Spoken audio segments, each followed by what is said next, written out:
గురు బ్రహ్మ ప్రేక్షకులకు నమస్కారం అండి.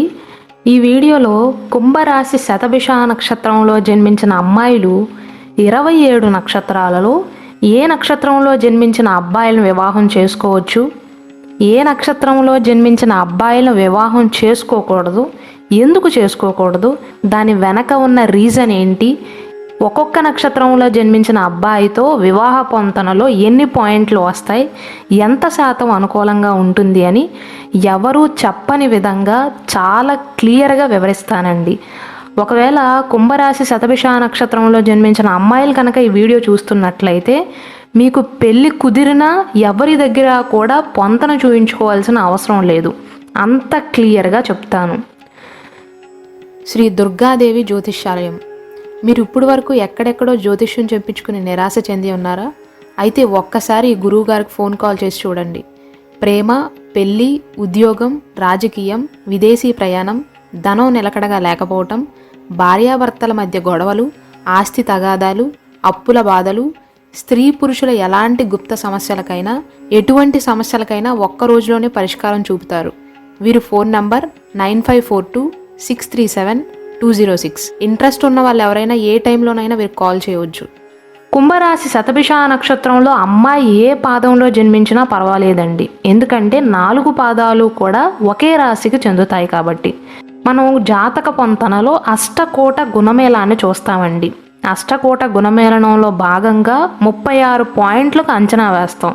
36 పాయింట్లకు మినిమం 18 పాయింట్లైనా రావాలి. 18 కంటే ఎక్కువ వస్తే మాత్రమే ఆ జంటకు వివాహం చేయవచ్చు.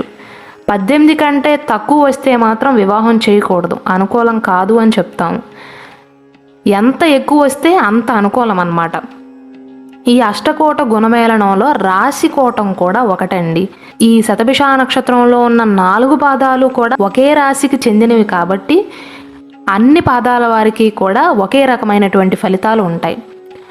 ఒకవేళ అబ్బాయి కనుక మేషరాశి అశ్విని నక్షత్రంలో జన్మించినట్లయితే వీరిరువురికి 36 పాయింట్లకు గాను 28.5 పాయింట్లు వస్తాయండి. అంటే 100%కి 79% అనుకూలత సూచిస్తుంది.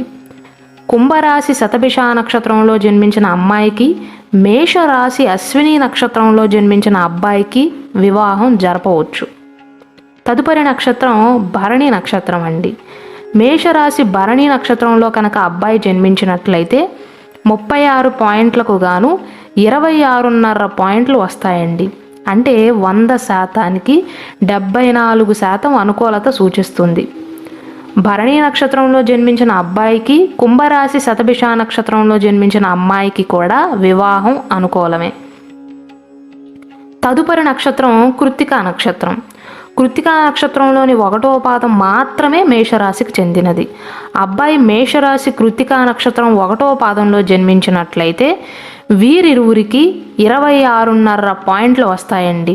అంటే 100%కి 74% అనుకూలత సూచిస్తుంది. అంటే అబ్బాయి మేషరాశి ఏ నక్షత్రంలో జన్మించినా వారికి కుంభరాశి శతభిష నక్షత్రంలో జన్మించిన అమ్మాయికి వివాహ పొంతన కుదురుతుంది. ఈ కృత్తికా నక్షత్రంలోని 2, 3, 4 పాదాలేమో వృషభ రాశికి చెందుతాయి. అబ్బాయి వృషభ రాశి కృత్తికా నక్షత్రంలో జన్మించినట్లయితే వీరిరువురికి 36 పాయింట్లకు 31 పాయింట్లు వస్తున్నాయండి. అంటే చాలా అనుకూలమైనటువంటి పొంతనగా చెప్పవచ్చు. 86% అనుకూలత సూచిస్తుంది. వృషభ రాశి కృత్తికా నక్షత్రంలో జన్మించిన అబ్బాయికి కుంభరాశి శతభిష నక్షత్రంలో జన్మించిన అమ్మాయికి వివాహ పొంతన అత్యంత అనుకూలంగా ఉంది. తదుపరి నక్షత్రం రోహిణి నక్షత్రం. అబ్బాయి వృషభ రాశి రోహిణి నక్షత్రంలో జన్మించినట్లయితే వీరిరువురికి కూడా వివాహ పొంతన అత్యంత అనుకూలంగా సూచిస్తుంది. 36 పాయింట్లకు గాను 32 పాయింట్లు వస్తున్నాయండి. అంటే 100%కి 89% అనుకూలం. శాస్త్రం ప్రకారం 50% వస్తే చాలు, వివాహానికి అనుకూలమే. అలాంటిది వీరిద్దరి మధ్య 89% అనుకూలత సూచిస్తుంది. అనుకూలమైనటువంటి దాంపత్యంగా చెప్పవచ్చు. వృషభ రాశి రోహిణి నక్షత్రంలో జన్మించిన అబ్బాయికి శతభిష నక్షత్రంలో జన్మించిన అమ్మాయికి వివాహం అత్యంత అనుకూలం. తదుపరి నక్షత్రం మృగశిర నక్షత్రం. ఈ మృగశిర నక్షత్రంలోని 1వ పాదం 2వ పాదం మాత్రమే వృషభ రాశికి చెందుతాయండి. వీరిరువురికి 33.5 పాయింట్లు వస్తున్నాయి 36కు గాను. అంటే 100%కి 93% అనుకూలత సూచిస్తుంది. బ్రహ్మాండమైనటువంటి జాతక పొంతనగా చెప్పవచ్చు. అబ్బాయి వృషభ రాశిలో ఏ నక్షత్రంలో జన్మించినా వారికి కుంభరాశి శతభిష నక్షత్రంలో జన్మించిన అమ్మాయికి వివాహం జరపవచ్చు. ఈ మృగశిర నక్షత్రంలోని 3, 4 పాదాలేమో మిథున రాశికి చెందుతాయి. అబ్బాయి కనుక మృగశిర నక్షత్రం 3వ పాదంలో కానీ 4వ పాదంలో కనుక జన్మించినట్లయితే వీరిరువురికి 100%కి 75% అనుకూలత సూచిస్తుందండి. అంటే అష్టకోట గుణమేళన ప్రకారం 36 పాయింట్లకు 27 పాయింట్లు వస్తున్నాయి. వీరిరువురికి కూడా వివాహ పొంతన అనుకూలం. తదుపరి నక్షత్రం ఆరుద్ర నక్షత్రం. అబ్బాయి కనుక మిథున రాశి ఆరుద్ర నక్షత్రంలో జన్మించినట్లయితే వీరిరువురికి 36 పాయింట్లకు గాను 26 పాయింట్లు వస్తాయండి. అంటే 72% అనుకూలత సూచిస్తుంది. ఆరుద్ర నక్షత్రంలో జన్మించిన అబ్బాయికి కుంభరాశి శతభిష నక్షత్రంలో జన్మించిన అమ్మాయికి వివాహ పొంతన కుదురుతుంది. ఒకవేళ అబ్బాయి మిథున రాశి పునర్వసు నక్షత్రంలో కనుక జన్మించినట్లయితే వీరిరువురికి అష్టకోట గుణమేళన ప్రకారం 36 పాయింట్లకు గాను 26 పాయింట్లు వస్తున్నాయండి. అంటే అనుకూలంగా చెప్పవచ్చు. 100%కి 72% అనుకూలత సూచిస్తుంది. పునర్వసు నక్షత్రం 1, 2, 3 పాదాలలో జన్మించిన అబ్బాయికి శతభిష నక్షత్రంలో జన్మించిన అమ్మాయికి వివాహం జరపవచ్చండి. ఈ పునర్వసు నక్షత్రంలోని 4వ పాదమేమో కర్కాటక రాశికి చెందుతుంది. అబ్బాయి కర్కాటక రాశి పునర్వసు నక్షత్రం 4వ పాదంలో కనుక జన్మించినట్లయితే వీరిరువురికి వివాహం జరపకూడదండి. ఎందుకో కూడా వివరిస్తాను. నిజానికి వీరిరువురికి అష్టకోట గుణమేళన ప్రకారం 36 పాయింట్లకు గాను 20.5 పాయింట్లు వస్తున్నాయి. అయినప్పటికీ కూడా బకోట మహాదోషం సూచిస్తుంది. కావున వీరిరువురికి వివాహం జరపకూడదు. పునర్వసు నక్షత్రం 1, 2, 3 పాదాల్లో జన్మించిన అబ్బాయికి ఇచ్చి వివాహం జరపవచ్చు. కానీ పునర్వసు నక్షత్రం 4వ పాదంలో జన్మించిన అబ్బాయి అయితే వీరికి సెట్ కాడండి. తదుపరి నక్షత్రం పుష్యమి నక్షత్రం.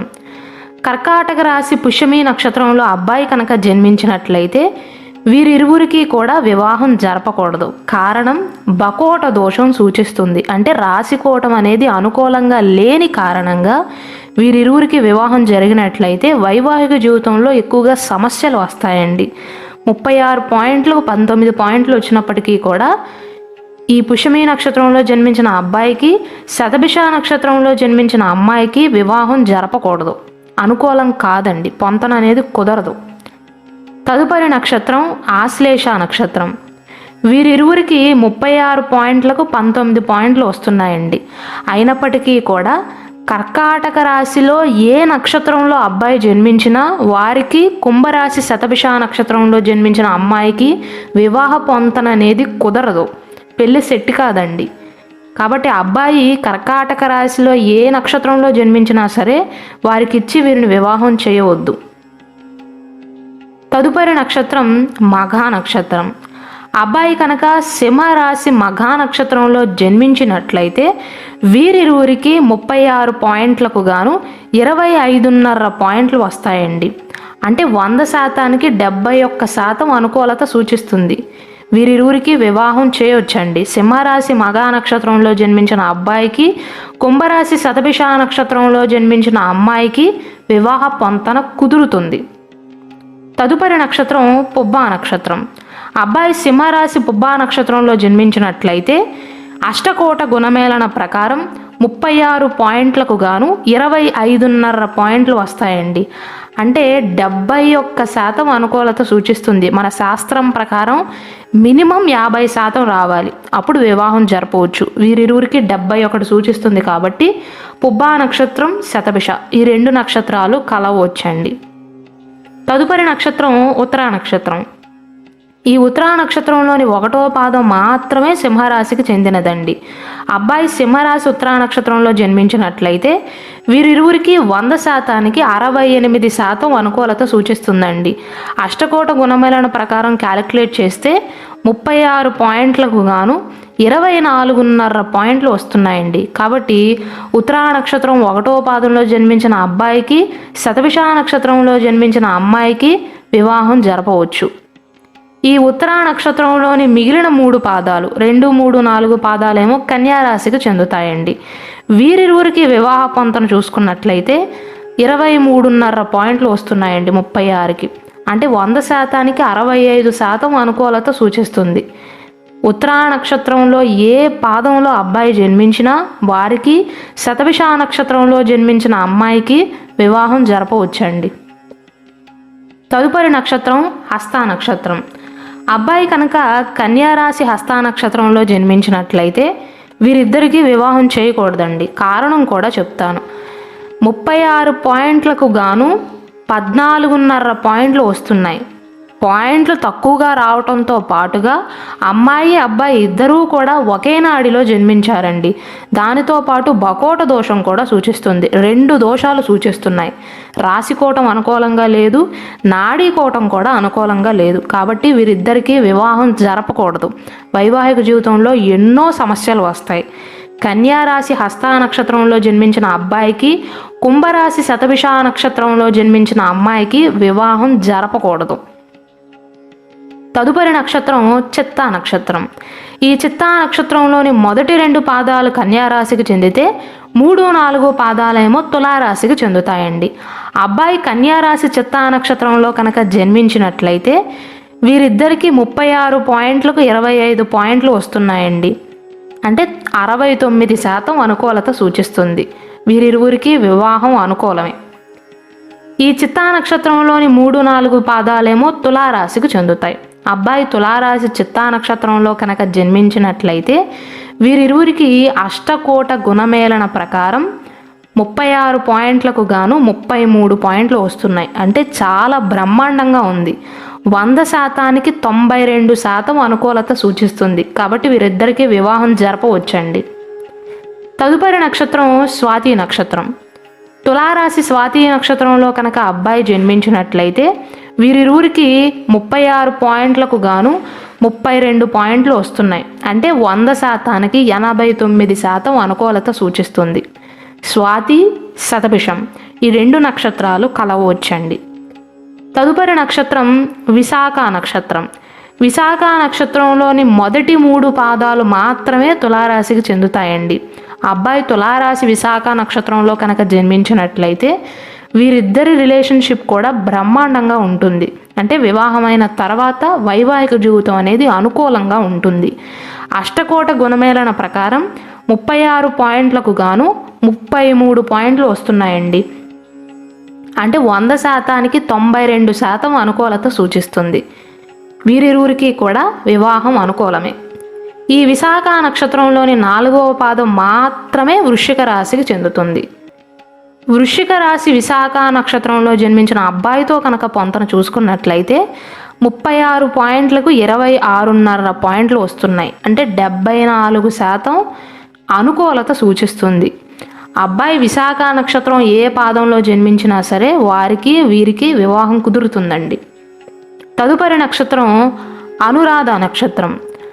అబ్బాయి కనుక వృశ్చిక రాశి అనురాధ నక్షత్రంలో జన్మించినట్లయితే వీరిరువురికి కూడా వివాహ పొంతన అనేది కుదురుతుంది.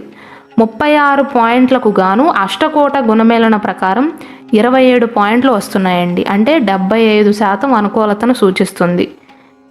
అనురాధ, శతభిషం ఈ 2 నక్షత్రాలు కలుస్తాయి. తదుపరి నక్షత్రం జ్యేష్ఠ నక్షత్రం. అబ్బాయి కనుక వృశ్చిక రాశి జ్యేష్ఠ నక్షత్రంలో జన్మించినట్లయితే వీరిరువురికి 36 పాయింట్లకు గాను 19 పాయింట్లు వస్తున్నాయండి. అయినా వివాహం జరపకూడదు. అదేంటండి, వీడియో స్టార్టింగ్లోనేమో 18 వస్తే చాలన్నారు, మళ్ళీ ఇప్పుడు 19 వచ్చినా సరే వివాహం అనుకూలం కాదు అంటున్నారేంటి అనుకోవచ్చు.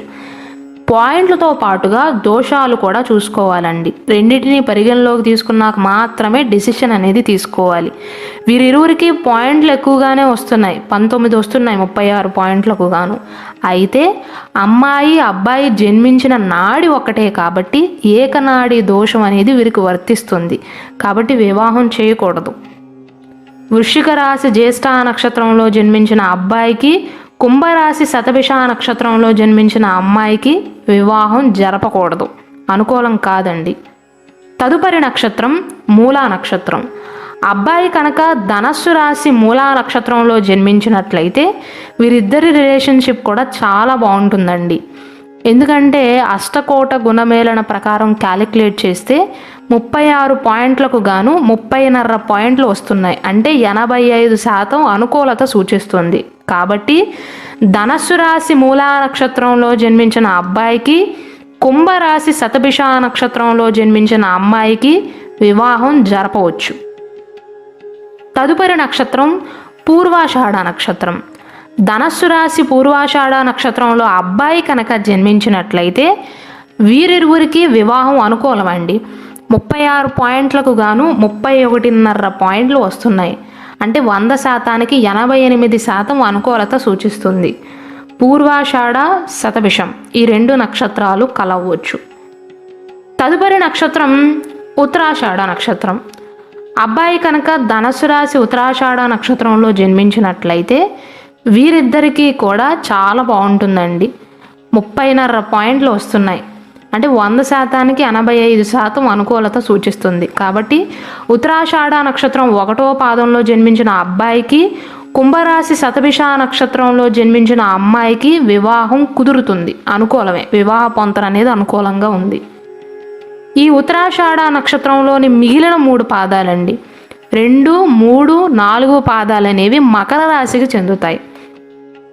వీరిరువురికి వివాహ పొంతన చూసుకున్నట్లయితే 36 పాయింట్లకు గాను 30.5 పాయింట్లు వస్తున్నాయండి. అంటే 85% అనుకూలత సూచిస్తుంది. కాబట్టి అబ్బాయి ఉత్తరాషాఢ నక్షత్రం ఏ పాదంలో జన్మించినా సరే వారికి శతభిష నక్షత్రంలో జన్మించిన అమ్మాయికి వివాహం జరపవచ్చు. తదుపరి నక్షత్రం శ్రవణ నక్షత్రం. అబ్బాయి కనుక మకర రాశి శ్రవణ నక్షత్రంలో జన్మించినట్లయితే వీరిద్దరి రిలేషన్షిప్ కూడా చాలా బాగుంటుందండి. 36 పాయింట్లకు గాను 31.5 పాయింట్లు వస్తున్నాయి. అంటే 100%కి 88% అనుకూలత సూచిస్తుంది. కాబట్టి శ్రవణ శతభిషం ఈ 2 నక్షత్రాలు కలవచ్చు. తదుపరి నక్షత్రం ధనిష్ట నక్షత్రం. అబ్బాయి కనుక మకర రాశి ధనిష్ట నక్షత్రం 1వ పాదంలో కానీ 2వ పాదంలో కనుక జన్మించినట్లయితే వీరిద్దరికీ కూడా వివాహ పొంతన అనుకూలమే. 36 పాయింట్లకు 31 పాయింట్లు వస్తాయండి. అంటే 100%కి 86% అనుకూలత సూచిస్తుంది. ఈ ధనిష్ట నక్షత్రంలోని 3, 4 పాదాలు అనేవి కుంభరాశికి చెందుతాయి. అబ్బాయి కుంభరాశి ధనిష్ట నక్షత్రంలో జన్మించినట్లయితే 36 పాయింట్లకు గాను 33 పాయింట్లు వస్తున్నాయండి. అంటే 100%కి 92% అనుకూలత సూచిస్తుంది. వీరిరువురికి వివాహం జరపవచ్చు. అయితే చాలామందికి వచ్చే డౌట్ ఏంటంటే అమ్మాయి శతభిష నక్షత్రంలోనే జన్మించి అబ్బాయి కూడా కుంభరాశి శతభిష నక్షత్రంలోనే జన్మిస్తే వివాహం చేయొచ్చా అండి, పొంతన కుదురుతుందా అని అడుగుతూ ఉంటారండి. చేయకూడదండి. ఎందుకంటే ఏక నక్షత్ర దోషం అనేది ఈ నక్షత్ర జాతకులకు వర్తిస్తుందండి. కాబట్టి శతభిష నక్షత్రంలో జన్మించిన అబ్బాయికి అమ్మాయికి వివాహం చేయకూడదు. తదుపరి నక్షత్రం పూర్వభాద్ర నక్షత్రం. పూర్వభాద్ర నక్షత్రం 1వ పాదంలో కానీ 2వ పాదంలో కానీ 3వ పాదంలో కనుక అబ్బాయి జన్మించినట్లయితే వీరిద్దరికీ 33 పాయింట్లు వస్తాయండి. అంటే 100%కి 92% అనుకూలత సూచిస్తుంది. ఇరువురికి వివాహం జరపవచ్చు. ఈ పూర్వభాద్ర నక్షత్రంలోని చివరి పాదమేమో మీనరాశికి చెందుతుంది. అబ్బాయి మీనరాశి పూర్వభాద్ర నక్షత్రంలో జన్మించినట్లయితే 22 పాయింట్లు వస్తాయండి. అంటే 100%కి 61% అనుకూలత సూచిస్తుంది. వీరిరువురికి వివాహం జరపవచ్చు. తదుపరి నక్షత్రం ఉత్తరాభాద్ర. అబ్బాయి కనుక మీనరాశి ఉత్తరాభాద్ర నక్షత్రంలో జన్మించినట్లయితే వీరిద్దరికీ 36 పాయింట్లకు గాను 20.5 పాయింట్లు వస్తున్నాయండి.